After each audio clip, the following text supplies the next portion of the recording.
140 kilometre സ്പീഡിൽ Duke bike യാത്ര, 18-കാരന് ദാരുണാന്ത്യം. ഇതിവിടെ സ്ഥിരം സംഭവമല്ല. അപ്പോൾ ചരമകോളം എടുത്ത് നോക്കിയാൽ തന്നെ കാണാൻ പറ്റും വാഹനാപകടത്തിൽ മരിച്ചവരുടെ എണ്ണം. അവരുടെ എണ്ണം എന്ന് പറഞ്ഞാൽ 30 വയസ്സിനും 18 വയസ്സിനും ഇടയിലാണ്. എന്നിട്ടാണ് ഇപ്പോഴും അത് നടന്നുകൊണ്ടിരിക്കുന്നുണ്ട്. ഓരോ ചരമകോളം എടുത്ത് വെച്ചു, പത്രത്തിലെടുത്ത് വെച്ചു, ഒരു ചെറുപ്പക്കാരൻ വെച്ച് ബൈക്ക് അപകടത്തിൽ മരണപ്പെടുന്നുണ്ട്. ഡെയിലി കണക്ക് തന്നെയാണ്.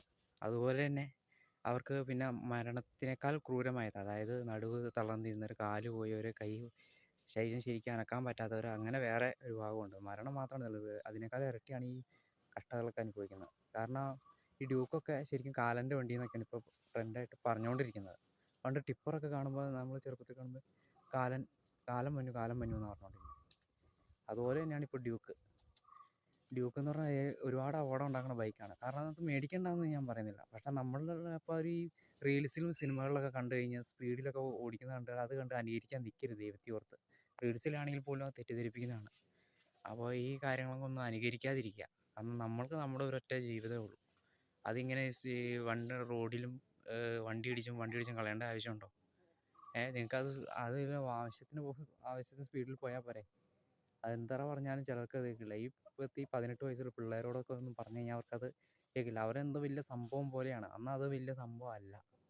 നിങ്ങൾ റേസിംഗ് ഉണ്ടെന്നെങ്കിൽ അത് ഗ്രൗണ്ടിൽ പോയി കാണിക്കുക. അത് പ്രത്യേക പരിശീലന രീതികളിലൊക്കെ പോയി കാണിച്ചു നോക്കുക. അല്ലാതെ സിനിമയിൽ റേസിംഗ് ഒക്കെ കണ്ടു കഴിഞ്ഞിട്ട് നട റോട്ടിൽ കിടന്നിട്ട് കാണിച്ചു കഴിഞ്ഞാൽ നിങ്ങൾക്കും കുഴപ്പമാണ്, അതിലൂടെ നിങ്ങളുടെ കുടുംബത്തിനും കുഴപ്പമാണ്. അതിലൂടെ സാധാരണക്കാരൊക്കെ പോകുന്നുണ്ട്. അങ്ങനെ വണ്ടി ഇടിച്ചും കുറേ പേര് മരിച്ചിട്ടുണ്ട്. ഡ്യൂക്ക് ബൈക്ക് ഇടിച്ചും മരിച്ചിട്ടുണ്ട്. ഡ്യൂക്ക് മരണവണ്ടി എന്ന് പറയുന്നവരുണ്ട്. ഒരു വിധത്തിൽ ശരിയാണ്. പക്ഷേ അതിനോട് ഞാൻ പൂർണ്ണമായിട്ടും യോജിക്കുന്നില്ല. കാരണം ഏത് വണ്ടി എടുത്താലും അവനവൻ്റെ ചിന്ത വേണം. അത് ശരിക്കും തനിക്കൊരു ജീവിതമുണ്ട്, അത് ഓപ്പോസിറ്റ് എൻ്റെ കുടുംബത്തിന് തനിക്ക് താനേ ഉള്ളൂ. അതുപോലെ തന്നെ റോഡിൽ മറ്റുള്ളവരും പോകുന്നുണ്ട് എന്നൊരു തീരുമാനം, അത് ഡ്യൂക്ക് ബൈക്കെന്നല്ല, ഏത് വണ്ടി ഓടിക്കുന്നവനും അതൊന്ന് ഉറപ്പിച്ച് ഓടിച്ചു കഴിഞ്ഞാൽ യാത്രയും സുഖകരമാവും, ജീവനും രക്ഷപ്പെടും. അപ്പോൾ ഈ കടന്ന് 140 കിലോമീറ്റർ സ്പീഡിലൊക്കെ കിടന്ന് ഷോ കാണിക്കാൻ നിന്ന് കഴിഞ്ഞാൽ അതൊരു ഷോ അല്ല. അത് പോകുന്നത് നിങ്ങൾക്ക് തന്നെയാണ് പോകുള്ളൂ. ഇപ്പോൾ എന്ത് വലിയ ജീവിതം കണ്ടാണോ ചെറുക്കൻ?